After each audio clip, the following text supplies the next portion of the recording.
Bonjour à tous, aujourd'hui nous allons voir un tutoriel sur la prévision des ventes et la méthode la plus simple, la méthode des points extrêmes. Alors, on va commencer grâce à un petit exemple et une série donc de données. Alors les années ont été converties en 1, 2, 3, 4, 5 jusqu'à 8, plutôt d'être en 2000, 2001, etc. Et notre chiffre d'affaires est donc en kilo-euros, donc aucun souci par rapport à cela. Alors normalement ce sont des points que l'on devrait intégrer sur un graphique et nous devrions déterminer une droite de tendance pour relier les différents points. Alors, on ne va pas aller dans le côté complexe, on va juste aller dans la méthode.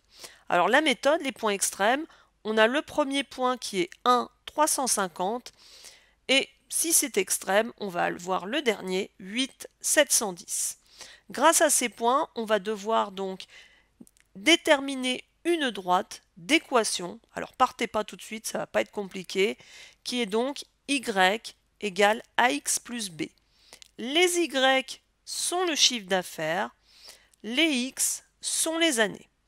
Alors, si on remplace mes points dans cette droite, on va donc remplacer le premier point. Nous avons bien donc y 350. Devant le a, j'ai pas mis le 1, mais c'est 1a plus b. Pour la deuxième droite, on a bien 710, donc le y, égale 8, donc le x fois a, plus b.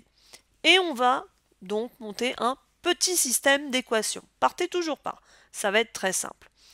Donc ce que l'on veut, on va soustraire les deux équations. Si vous regardez bien, si je fais b moins b, je n'ai plus de b. Donc si je soustrais les deux équations, on va annuler les b.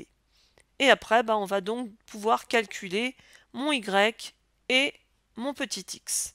Alors si on fait le calcul, on a bien 710 moins 350, je l'ai fait à l'envers, moins égale 8a moins 1a égale bien 7a.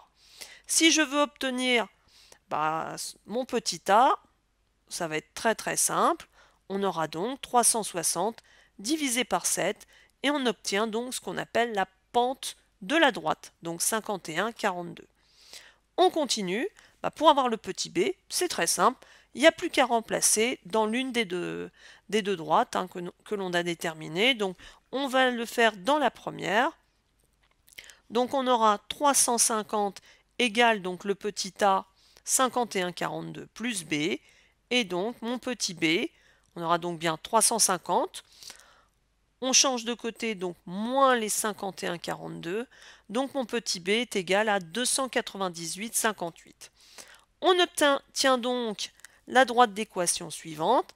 Y égale 51,42 dx plus 298, 58. Si on veut trouver en quelque sorte le chiffre d'affaires pour l'année numéro 9, rien de plus simple, il suffira juste de remplacer le petit x par 9, comme nous pouvons le voir ci-dessous, et nous obtiendrons donc le chiffre d'affaires pour l'année 9.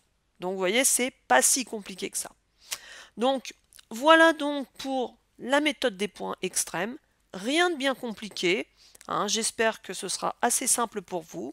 En attendant, je vous dis à bientôt pour un autre tuto.